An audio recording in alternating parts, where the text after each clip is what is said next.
Yang online sebenarnya belum sampai sini. Karena kan online biasanya saya rekamannya 10 menit.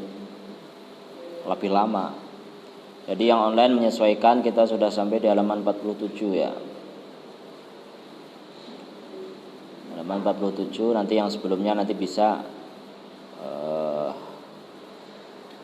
maknain sama temennya. Al-maudhu, hadis maudhu huwa yaitu ma hadis ikhtalaqahu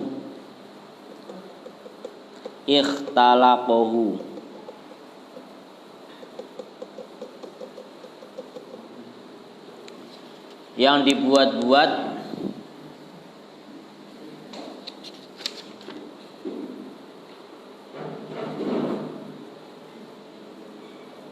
waftarahu dan didustakan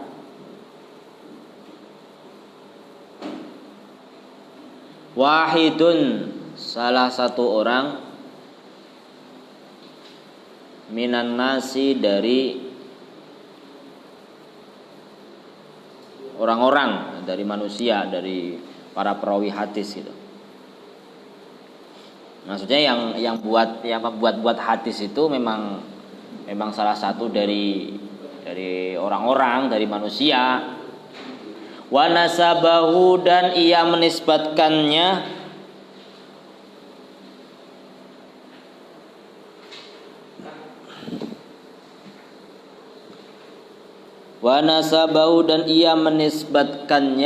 ilar rasuli kepada Rasul sallallahu alaihi wasallam.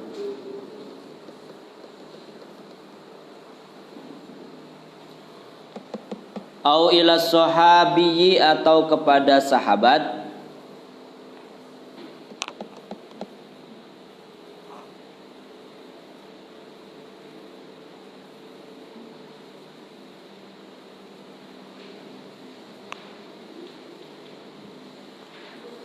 Au ila tabi'iyyi atau kepada tabi'in.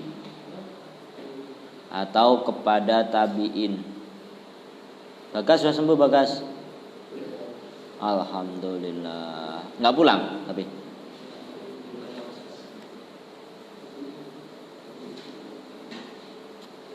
Jadi hadis maudhu itu hadis yang memang dibuat-buat oleh seseorang.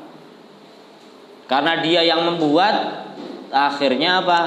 Dinisbatkan kepada ini loh Nabi pernah bersabda begini, padahal Nabi nggak pernah bersabda. Oh ini loh sahabat pernah berkata begini, padahal sahabat nggak pernah berkata demikian. Oh ini loh tabiin pernah berkata begini, tapi nggak pernah berkata demikian. Pendusta itu karena dia ngomongin sesuatu terus disandarkan kepada orang lain. Gitu. Pendusta itu hukumannya berat. Sekali dia bohong tentang sebuah hadis yang dia gantungkan atau dia nisbatkan kepada Nabi atau sahabat atau tabiin, maka dia udah dicap sebagai pembohong, nggak pernah bisa diterima hadisnya lagi, cuma sekali doang. Begitu. Bahkan di sini dikatakan bahwa riwayatnya itu nggak pernah diterima, walaupun dia bertaubat, dia mengakui misalnya dia pernah mengatakan hadis terus dinisbatkan kepada Nabi, saya bertaubat, saya mengaku bersalah, saya pernah membuat hadis itu. Walaupun dia pernah bertaubat, tapi hadisnya tidak pernah diterima lagi. Gitu. Karena itu sudah vital, ya, gitu loh. Vital dalam menciderai sebuah hadis. Nabi nggak pernah bersabda demikian, walaupun isinya kebaikan ya. Kadang-kadang ini kalau di sini disebutkan bahwa orang nih pembuat hadis itu, yang pembuat hadis maudhu itu, misalnya nih, kok melihat masyarakat itu semakin jauh dari Al-Quran. Terus dia akhirnya membuat hadis yang dimana tentang fadilah-fadilah Al-Quran, barang siapa yang membaca Al-Quran di pagi hari maka dia akan mendapatkan rezeki yang banyak misalnya. Itu tujuannya kan baik agar masyarakat pada membaca Al-Quran. Tapi pendustaan ini yang gak baik. Akhirnya sampai taubatnya mungkin diterima, tapi untuk periwayatan hadis kembali gak bisa lagi. Gitu. Kecuali jika memang dia bukan meriwayatkan hadis, tapi dia berdusta, tapi berdusta dalam persaksian misalnya. dia bersaksi, apakah misalnya dia bersaksi kepada seorang yang mencuri, gitu loh. Kamu beneran kamu bersaksi bahwa dia itu, kamu melihat langsung bahwa dia itu mencuri, terus dia bilang iya saya melihat, tapi dia bohong. Nah itu hadisnya masih bisa diterima, gitu. Karena nggak berhubungan dengan hadis lagi, berhubungan dengan perbuatan orang lain, begitu. Jadi ya syaratnya dia pasti taubat dulu, taubat dari dulu pernah berbuat dosa, dia pernah berdusta, begitu. Tapi jika dia itu pernah berdusta atas nama Nabi, berdusta atas nama sahabat, berdusta atas nama tabiin, maka nggak boleh lagi. Wasababul wad'i, dan sebab-sebab pendustaan hadis.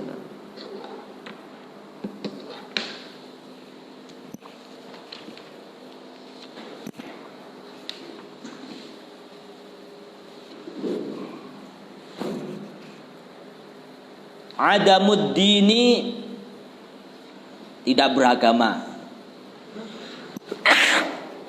Adamuddini, tidak beragama.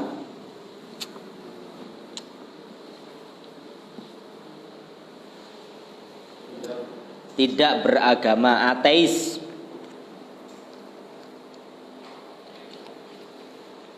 Awintisorin, atau mempertahankan atau menolong limadhabin, pada golongannya.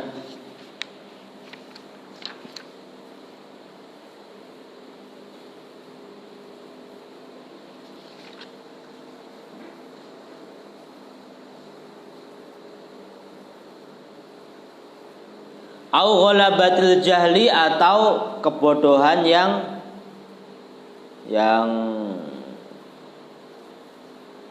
parah, gitu adalah kebodohan yang parah.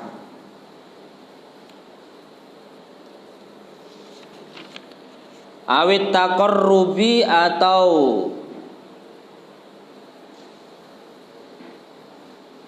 mendekatkan diri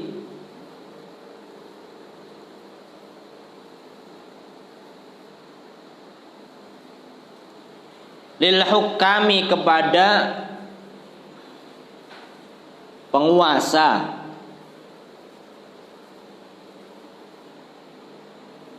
bimadhihim, dengan memuji mereka.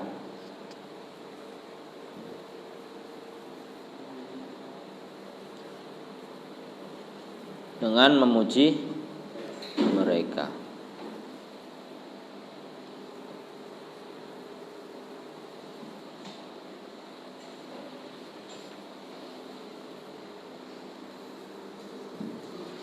Jadi sebabnya itu kadang-kadang dia nggak beragama. Misalnya dia itu ateis, jadi kadang-kadang membuat hadis maudhu, tapi dia sendiri nggak muslim, itu loh. Dia semacam menyamar. Kalau dalam bahasanya itu apa yang orang yang menyamar kayak seakan-akan masuk Islam, apa namanya? Bukan mata-mata, dalam bahasa inteleknya itu apa sih? Ya intinya pokoknya dia itu tadinya nggak muslim, dia pura-pura masuk Islam. Dia menghancurkan Islam dari dalam dengan membuat hadis-hadis palsu agar orang-orang muslim kan ya namanya seperti sekarang misalnya masyarakat masa di pasar, ya enggak? Terus orang-orang yang tadinya kerja di kantoran, terus pokoknya orang-orang kayak gitu terus akhirnya dia membuat hadis palsu yang dimana orang-orang terkagum-kagum, iya ya, untuk melakukan ini melakukan itu, padahal itu ternyata terbukti hadisnya palsu. Gak kerasa karena orang jarang yang fokus untuk meneliti hadis, gitu. Gak tahu bahwa ternyata hadis itu palsu. Kalau di sini dikatakan wallahu alam ya, ada yang mengatakan itu salah satu hadis palsu itu ya itu hubbud dunya ra'su kulli khati'atin, wallahu alam ya. Padahal itu perkataan sahabat sebenarnya itu. Cinta dunia itu adalah pokok dari segala kesalahan. Gitu. Saya mengatakan itu hadisnya hadis maudhu. Atau sering saya dengar itu, mungkin pepatah kalian pernah dengar mungkin, yang sering ngetren. Luqmatun fi batni ja'i'in afdalu min bina'i alfin jami'. Yaitu sesuap makanan di perut si lapar, di perut orang kelaparan itu lebih afdal daripada membangun 1000 masjid. Ya, kayak gitu biasanya itu isinya itu fadilah-fadilah untuk kita itu agar mengerjakan sesuatu. Dan ternyata hadisnya itu hadis untuk yang dibuat-buat oleh seseorang itu ada kalanya untuk menghancurkan Islam dari dalam atau untuk mendukung sebuah golongan. Misalnya kalau Syiah itu sering hadis-hadis itu Syiah itu yang memuji tentang Sayyidina Ali, bahkan sampai menuhankan Sayyidina Ali ada. Tapi bukan berarti Syiah itu terus semuanya kafir, enggak. Syiah itu sama, ada Syiah itu termasuk golongan dalam Islam, cuma Syiah itu terbagi banyak beberapa sekte. Ya enggak? Banyak dari beberapa sekte yang salah satu daripada sektenya itu sampai menuhankan Sayyidina Ali. Gitu. Saya pernah mendengarkan sendiri waktu di Syria itu, karena di Syria itu terkenal di sana ada satu makamnya Muawiyah. Muawiyah itu dibenci sama Syiah. Sampai makamnya itu jadi makamnya orang biasa kan segitu ukurannya kan, tapi dikerangkeng gini, ditembok gede banget segini, kira-kira ukurannya iya. Kalau nggak segini mungkin setengahnya lah, tapi ditembok semua, dikasih besi kayak gitu. Tadinya atasnya ada tulisannya, gitu, makam Sayyidina Muawiyah. Walaupun Muawiyah itu termasuk ya yang sempat katanya menggulingkan Sayyidina Ali, tapi yang penting itu termasuk salah satu sahabat. Tadi ada tulisannya, tapi tulisannya udah hancur. Kenapa? Dilemparin sama orang Syiah, dilemparin batu, gitu. Karena orang Syiah pasti benci sama Sayyidina Muawiyah. Nah, terus di salah satu makam di situ. Di makam yang lain ada makam yang terkenal dengan makam katanya di situ kumpulan kepala-kepalanya waktu perang Karbala. Ada namanya perang Karbala dulu, itu keturunannya Sayyidina Ali itu keturunannya Sayyidina Ali itu dibunuh semua. Kepalanya dipotong semuanya kan, dipotong sampai ibaratnya itu kalau kalian baca sejarahnya itu ngeri. Tapi sejarahnya jangan sampai sejarah yang salah ya, gitu loh. Sampai kepalanya dipotong terus dikasih tombak, tahu nggak? Tombak terus digini-gini zaman dulu itu perangnya ngeri banget itu waktu itu. Itu katanya ada. Jadi saya pernah dia namanya penasaran gitu kan, kita pernah semacam main jalan-jalan gitu, terus masuk itu ternyata ya ada katanya ya intinya pokoknya di situ makam 7 kepala atau 8, nggak tahu 7 ya kalau itu. Jadi orang Syiah banyak yang ke situ. Ibaratnya orang Syiah itu semacam hampir mirip dengan Aswaja, tujuannya kadang-kadang sering ngalap berkah kayak gitu. Yang ngalap berkah kayak gitu. Nah, Syiah ini pernah waktu maghrib itu kita dengar itu azannya aja kadang beda. Azannya itu misalnya asyhadu alla ilaha illallah, asyhadu alla ilaha illallah, asyhadu anna muhammadar rasulullah, asyhadu anna muhammadar rasulullah, terus asyhadu anna aliyan khalifatullah atau apa gitu. Jadi ditambahin azannya gitu loh. Nah, itu Syiah yang memang berlebih-lebihan kayak gitu, nambah-nambahin. Tapi ada juga Syiah yang memang ya dia itu tidak ganti-ganti, tidak merubah Al-Quran, tidak merubah hadis, ya tetap, tapi mereka berpendapat bahwa ya tetap Sayyidina Ali itu ya pilihannya Nabi dan lebih utama daripada para sahabat yang lain.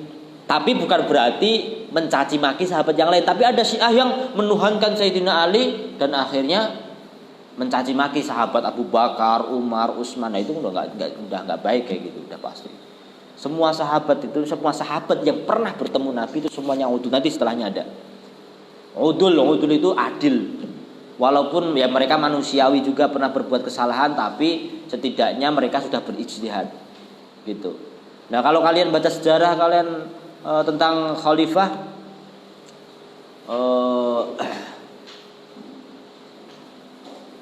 tapi boleh sih di kitabnya Syekh Said Syekh Buti itu ada sebagian paling akhir itu tentang khalifah.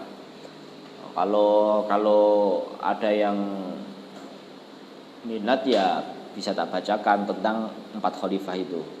4 khalifah mukhtasar tapi ringkas gitu beliau. Di situ menerangkan Abu Bakar, Umar, Utsman dan Ali. Nah, kalau pengen untuk kajian di bulan Ramadan itu cepat selesai, itu cuma dibacain doang, nggak usah maknain, dengerin cerita kan, dengerin gitu kan, gitu. Nanti coba saya mungkin cuma sedikit tuh nggak banyak. Nah, saya sampai mana tadi? Abu Bakar, Umar, Utsman dan Ali. Itu banyak sejarawan itu kita membelokkan ceritanya begitu. Kalau kalian baca sejarah itu kan ada perang yang namanya perang Siffin, enggak? Atau perang Jamal. Tahu, pernah dengar enggak perang Jamal? Hah? Enggak, kurang sejarahnya kalian. Nah, kalian kalau pelajaran sejarah itu sejarah apa? Indonesia? Manusia purba, sejarah sebelum manusia. Ya udah enggak apa-apa. Sejarah manusia purba. Itu pasti benar atau enggak kalau kayak gitu? Atau hanya asumsi doang? Itu. Tapi kalau sejarawan itu kan memang punya prinsip tersendiri. Nah, perang Jamal itu tahu enggak, Aziz? Antara siapa sama siapa? Antara Sayyidina Ali dan para sahabat yang lain. Yang mimpin Sayyidina Ali, terus ada Sayyidah Aisyah dan para sahabat yang lain, perang. Coba bayangin, sahabat loh, sahabat perang. Sahabat ketemu Nabi loh, pernah lihat Nabi. Gimana kalau kalian sebagai umat sekarang gitu melihat perang yang begitu? Sesama sahabat, sesama muslim, dua-duanya teriak Allahu Akbar.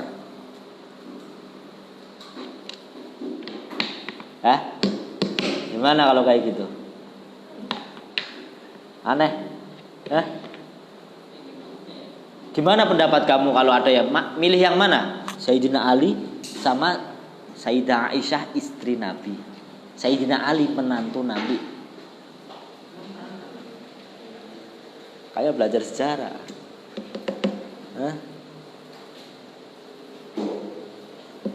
Perangnya kenapa? Itu ijtihadnya masing-masing sahabat. Ijtihadnya, pilihannya masing-masing sahabat. Bahwa ijtihad saya itu begini, ijtihad saya begini, akhirnya perang. Bagaimana sama Sayyidina Ali loh, sama ibaratnya ibu. Ya enggak, Sayyidah Aisyah kan, Sayyidah Aisyah siapa? Sayyidah Aisyah, ya kan? Bahasa kasarnya ibu sambungnya kan, ya kan? Menantunya ini yang menikahi putri Nabi. Sekarang coba kalau dulu zamannya Nabi jelas Nabi perang sama orang kafir kan? Orang kafir jelas salahnya enggak? Jelas salahnya enggak? Nabi jelas benernya enggak? Iya bener, kayak gitu perangnya. Sekarang muslim sama muslim.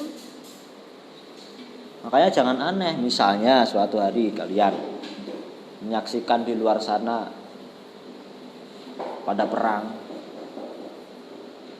mengatasnamakan membela Islam, menumbangkan rezim, jadi katanya itu. Baru kemarin saya lihat status ada orang pernah kenal lah saya, mari kita tumbangkan rezim presiden siapa. Ini ibaratnya udah damai kayak gini malah bikin rusuh, apaan? Ya jihad itu ya nggak melulu perang. Kamu belajar kayak gini juga jihad. Kamu mencari nafkah untuk keluargamu juga jihad. Itu kaki saya ngajar sama guru-guru yang lain, jihad juga. Didik anak sampai pinter, sampai bisa agama Islam, bisa sholat, bisa begini, jihad juga. Kok melulu jihad itu perang demo, perang demo. Ayo mari kita jihadin medsos, tapi isinya caci maki, kafir togut, kafir togut, kafir togut. Ya enggak, sering enggak nemu gitu? Hah?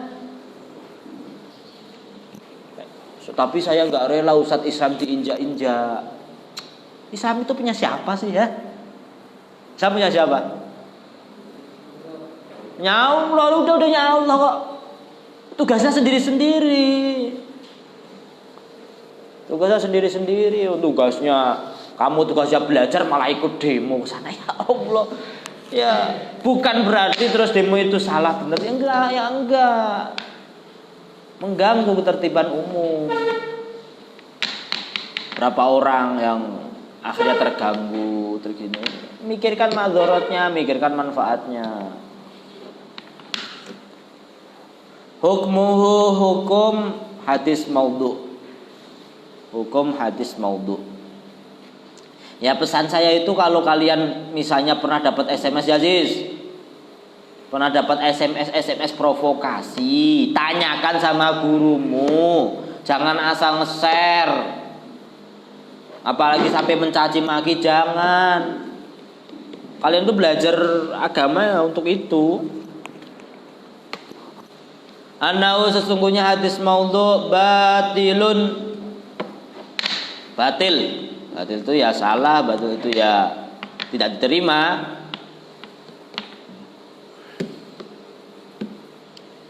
Tahrumu haram riwayatuhu, meriwayatkan hadis maudhu. Tahrumu haram riwayatuhu, meriwayatkan hadis maudhu.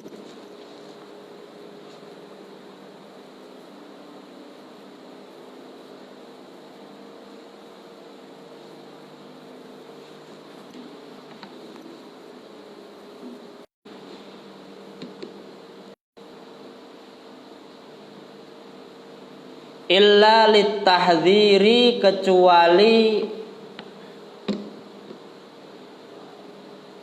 untuk memperingatkan, minhu dari hadis maudhu, minhu dari hadis maudhu. Maskernya mana?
ala dzalika atas keimanan.